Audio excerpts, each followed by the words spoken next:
Okay, welcome to Project 2, or Exercise 2, sorry. Go to Blackboard and you'll see that there are selection notes that you can download that will go through how to make selections, gradients, more selections, and then you'll have 3 options of Star Wars comic books that you can choose. And you're going to need to maybe right-click and save the image as, and you can save it. I'm just going to save it right to the download folder. I'm sorry, to the desktop. It will automatically save to the downloads folder. And I could save it as caterina _ Ex2. So it is exercise 2. I'm going to hit save. All right. Now, this is actually the one I'm going to be using, the tauntaun. So I'm going to right-click again, save image as caterina _ Ex2, and JPEG is fine. It did not put the extension, which makes me a little nervous. It still opens, okay. So let's get into Photoshop. I'm going to drag caterina.ex2 down over Photoshop. Yeah, see, because there's no extension, sometimes Photoshop will not recognize it. So I'm going to grab that file on the desktop, hit .jpg, and it's going to say, do you really want to do this? I'm going to say, yeah. Oh man, Hulk smash. R2, it's not happening. Okay, so let's go here again. And add, and that should work. Or you can also drag them to the desktop from here. Just make sure that you get an image file and not a URL or an HTML file. All right, so now I'm ready. Grab our tauntaun, drag it into Photoshop.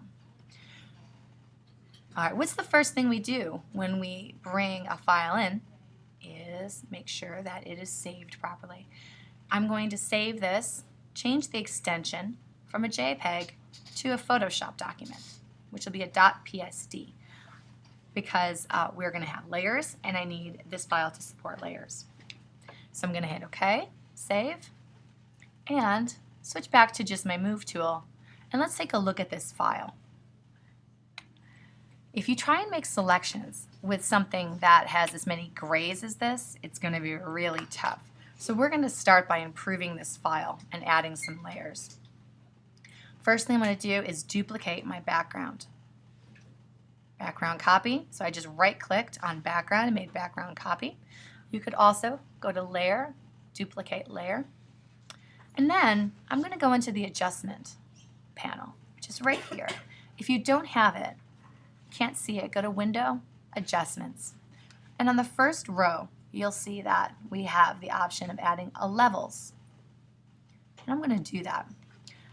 And you've got 3 eyedroppers here that you can use to make adjustments. If you click here and you click on a black, it will set that as the most black, or in this case, everything is now that black value. Got mid-tone eyedropper and your white eyedropper. You can also move these triangles underneath the histogram. This is your white, your mid-tones, and this is your black. And in this case, what we want to do is get it as black and white as possible. Don't mess with your output levels for now. You can mess with these settings, or grab this white point eyedropper and click on where you want it white. And it does a pretty good job. Okay, I'm going to click again and then maybe bring that white in just a little. And you can see if you zoom in that there's not a lot of gray, and it's going to be much easier to make selections. Okay? All right, we've got it pretty much just black and white. Okay, so that's starting to look pretty good. I'm going to click that there to minimize that. You'll see we have 3 layers. Our background locked layer, I'm going to turn that off, our background copy, and our first adjustment layer. And if at any point you need to adjust this, just click on this little histogram right here, and it'll bring up the properties window, and you can make adjustments. And then click this little collapse, and it will collapse back over into the bar. All right, any questions so far? What I'm going to do is set it up very simply and much like our first exercise, where I'm going to hit down at the bottom next to the little trash can. We've got new layer icon. 1, 2, 3. And we're going to set one up for midtones, which will be most of our image, shadows, and highlights.